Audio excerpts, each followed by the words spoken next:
নমস্কার, আশা করছি সবাই ভালো আছেন। ধানসিঁড়ির আরেকটি নতুন ব্লগে সকলকে স্বাগত জানাই। শুভ দীপাবলি, শুভ ধনতেরাসের অনেক শুভেচ্ছা আমার তরফ থেকে, আমার সকল ভিউয়ার্সদের জন্য, সকল সাবস্ক্রাইবারদের জন্য সবাইকে অনেক ধন্যবাদ। সবাই এরকমভাবেই আমার চ্যানেলটার পাশে থাকবেন। আজকের ভিডিওতে অনেক কিছুই থাকবে, তাহলে ভিডিওটা আজ এখান থেকেই শুরু করি।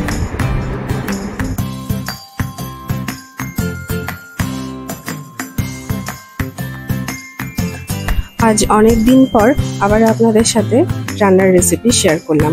আজকে পুরো গল্পটা রান্না করতে করতেই হবে। আজকে আমি বানিয়েছিলাম চিকেন কারি আর একটা লেমন চিকেন বা চিকেন ফ্রাই, যাই বলুন না কেন, সেরকম একটা রেসিপি। তো আমি কিভাবে বানালাম সেই রেসিপিটাই শেয়ার করলাম। চিকেন কারির প্রথমে ম্যারিনেশনটা আমি দুটো মাংসের জন্য একসাথেই করেছিলাম। প্রথমে চিকেনটাকে ভালো করে ধুয়ে পরিষ্কার করে নিয়ে তার মধ্যে দুটো তেজপাতা, কিছুটা কুচনো পেঁয়াজ, নুন, হলুদ পরিমাণ মতন। নুনটা দেওয়ার সময় অবশ্যই মাথায় রাখতে হবে যে রান্নার সময় আরেকটু নুন দিতে হবে। তো আমি এখানে মোটামুটি 2 টেবিল চামচ মতন নুন দিয়েছি। আর আমার মাংসের পরিমাণটা একটু বেশিই ছিল, প্রায় 1.5 কিলোর কাছে মাংস ছিল। সেই হিসেবে নুন, হলুদ, ধনের গুঁড়ো 1.5 চামচ দিলাম। এখানে যে মেজারিং স্পুনের যে স্পুনগুলো থাকে মশলার কন্টেনারের মধ্যে, তার 1.5 চামচ মতন ধনের গুঁড়ো দিয়েছি, 1.5 চামচ জিরের গুঁড়ো দিয়েছি। আর রসুন তো আপনারা এর আগেও আমার ব্লগে দেখেছেন, যারা রান্নার ব্লগ দেখেছেন বা প্রথম থেকে যারা আমার ভিডিও দেখেন, যে আমি বেশিরভাগ সময়টাই রসুনটা স্ক্র্যাচ করে দিয়ে থাকি। ম্যারিনেশনের সময়তেও তাই দিলাম। আর কিছুটা রসুন আমি পেস্ট করে দেব, সেটা রান্নার সময়, সেটা আমি রান্নার শুরুতে দেখাবো। আর আমি এর সাথে দিলাম 2 টেবিল স্পুন মতন আদা বাটা আর কিছুটা টক দই। অল্প টক দই নিয়েছি, 50 গ্রাম মতন। 50 গ্রামও পুরো না, তার থেকেও একটু কম হবে। টক দইটাকে ভালো করে আগে অল্প নুন দিয়ে ফেটিয়ে নিয়ে আর টক দইটা তারপরে দিলাম। তাতে কি হয়, তেলের মধ্যে দিলে দইটা আলাদা করে আর ছানার মতন হয়ে যায় না। আর এখানে অল্প একটু কাশ্মীরি লঙ্কার গুঁড়ো দিলাম। কাশ্মীরি লঙ্কার গুঁড়ো আর আমি ব্যবহার করব না এরপরে। আর এখানে 4 টেবিল স্পুন মতন সর্ষের তেল দিয়েছি। এখন তেলটা এতটুকুই দিলাম, তারপরে বাকিটা রান্নার সময়তে দেব। দিয়ে এবারে এটাকে ভালো করে সব কিছু তেল মশলা সাথে মাংসটাকে মাখিয়ে আমি বেশ কিছুক্ষণ, এটা প্রায় ঘন্টা 2 আমি এভাবে রেখে দিয়েছি। দিয়ে তারপরে রান্নাটা করব। তো এখন আমি এটাকে ম্যারিনেট করে নিই, রান্নাটা শুরু করি, তারপর আবার ফিরে আসবো।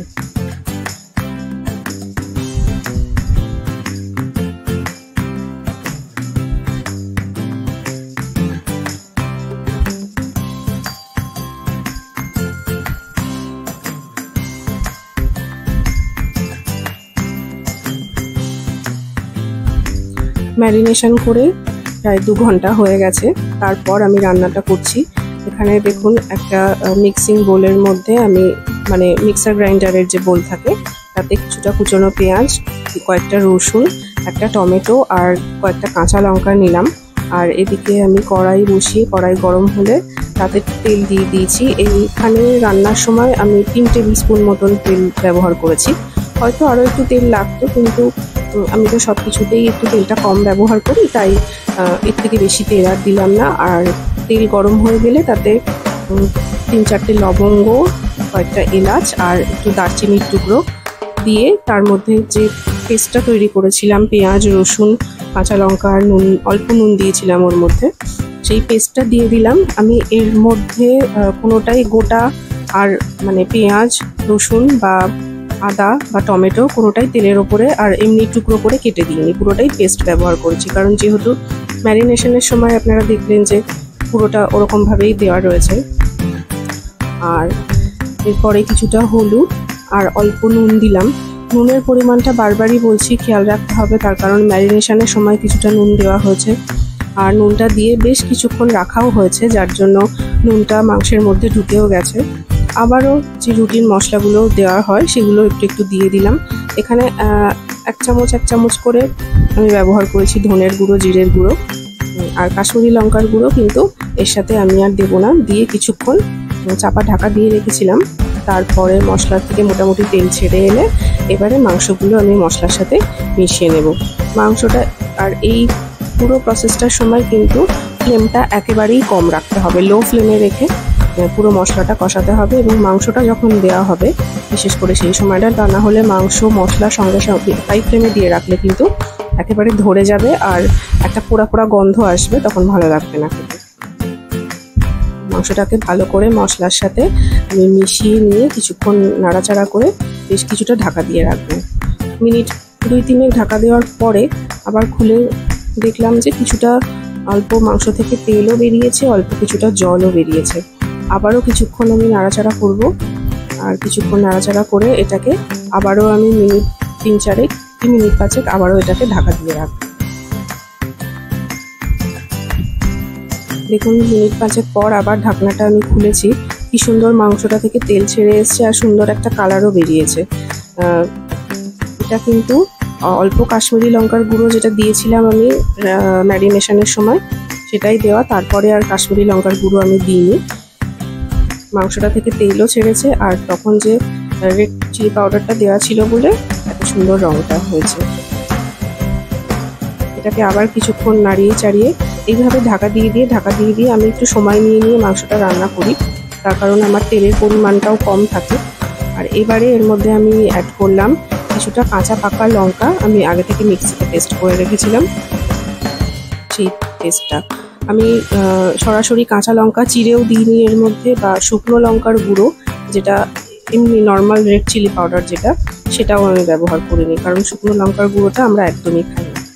তো এবারে দেখুন মাংসটা কি সুন্দর রং একটা হয়েছে, মানে অল্প কাশ্মীরি রেড চিলি পাউডার আর কাঁচা পাকা লঙ্কার যে পেস্টটা দিয়েছিলাম দুটো একসাথে মিলে খুব সুন্দর হয় রংটা।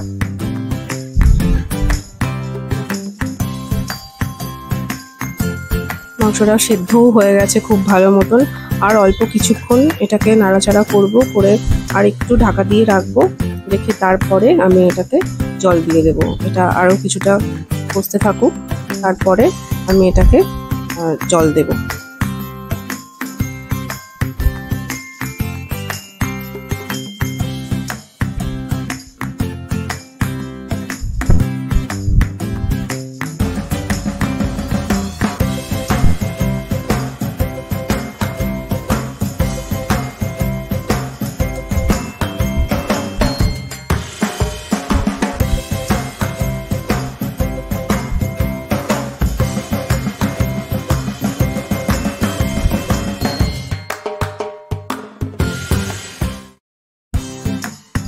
এবারে আমি এটাতে জল দিয়ে দিয়েছি, জলটা একটু গরম করে দিয়েছি। একটু গরম জল দিলে আমার মনে হয় যে কোনো তরকারি টেস্টটা অন্যরকম হয়। আমি খুব বেশি জল দিইনি, তার কারণ এটা আমি একেবারেই বেশি ঝোল রাখবো না, হালকা গ্রেভি রাখবো।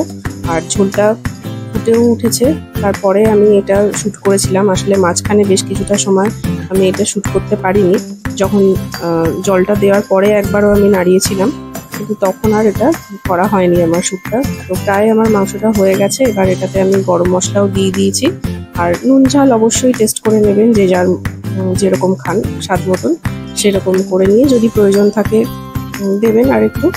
এবারে এটা আমার হয়ে গেছে।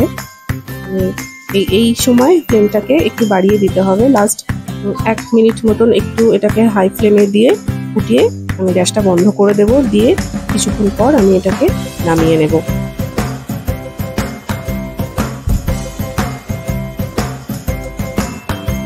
মাংসটার রংটাও খুব সুন্দর হয়েছে আর স্মেলটাও ভালো আসছিল। এবারে আমি এটাকে নামিয়ে নিয়ে তারপরে দেখাচ্ছি এটা কেমন দেখতে হলো ফাইনালি।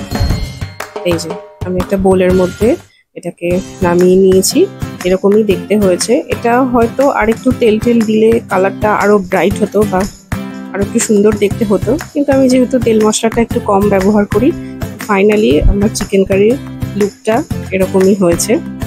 এরপর আরও একটা রেসিপি আজকে শেয়ার করব, যেটা প্রথমে বললাম যে চিকেন ফ্রাই বা লেমন চিকেন ফ্রাই যাই বলুন না কেন, এটা না মাংসের কিছু যে সলিড পিস ছিল আর কিছু হাড়ের সাথে সলিড পিস থাকে, সেইগুলোকে আমি ছোট ছোট করে পিস করে কেটে নিয়েছিলাম। নিয়ে ম্যারিনেশনটা বললাম না একসাথেই করেছি, তো আলাদা করে ম্যারিনেশন কি দিয়ে করেছি সেটা আর বললাম না, সেটা ভিডিওর শুরুতেই দেওয়া আছে।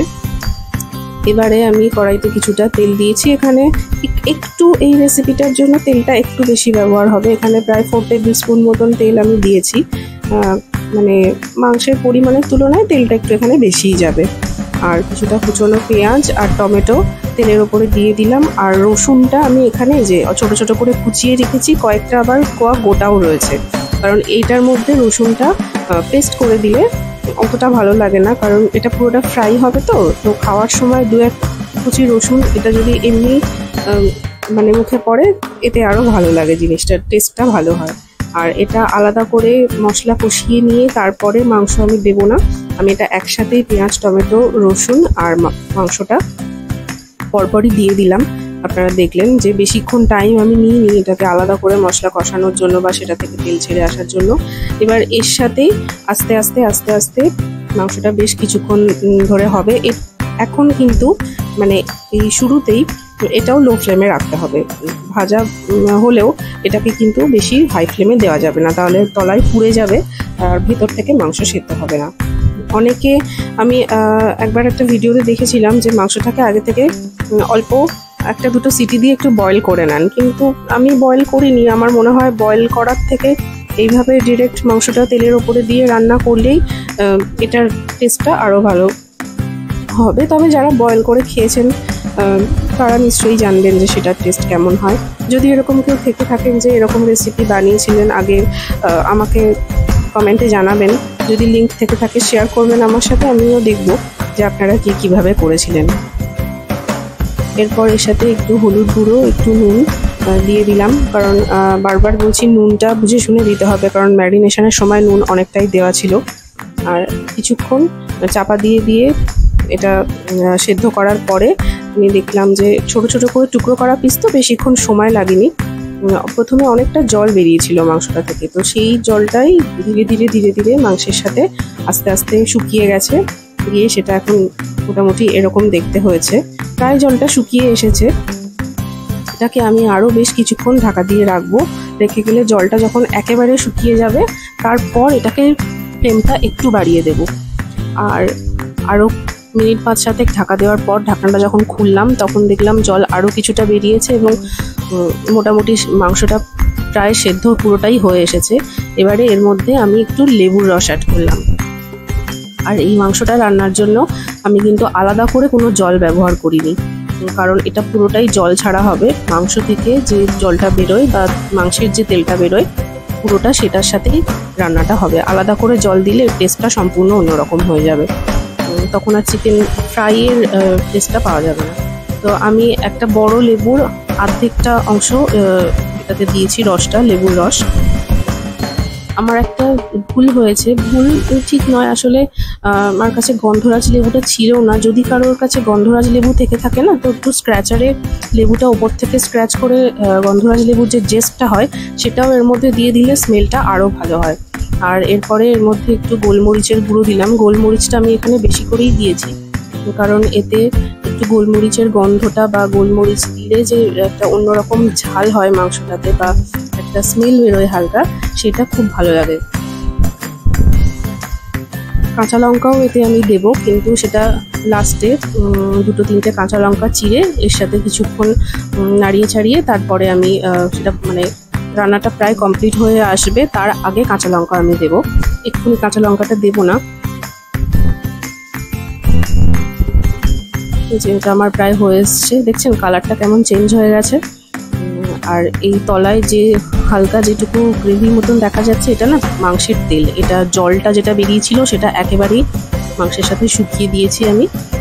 এবারে এটা কড়াইতে লেগেও আসছে, এটাকে এবারে নামিয়ে নিতে হবে। এবারে কাঁচা লঙ্কাগুলো দিয়ে দিলাম। এরপরে দেবো একটু গরম মশলা। গরম মশলাটা দিয়ে কিছুক্ষণ নাড়াচাড়া করে এটাকে আমি এবার নামিয়ে নেব। এই সময় ফ্লেমটাকে অল্প একটু বাড়িয়ে দিয়েছি, আমি মিডিয়াম ফ্লেমে রেখেছি, তবে একেবারে হাই ফ্লেমেও দিইনি, কারণ তাতে আবার যদি পুড়ে যায় তাহলে গন্ধটা আবার অন্যরকম হয়ে যাবে সেক্ষেত্রে।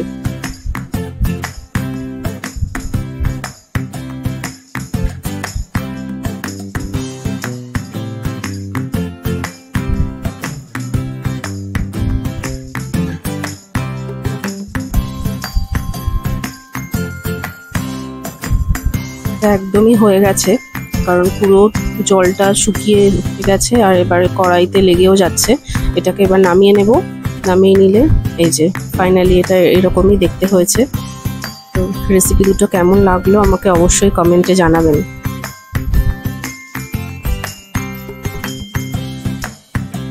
এটা ভাত, রুটি, পরোটা যে কোনো কিছুর সাথেই খেতে খুব ভালো লাগবে। বিশেষ করে রুটি পরোটা দিয়ে খেতে আমার মনে হয় এই রেসিপিটা বেশি ভালো লাগবে।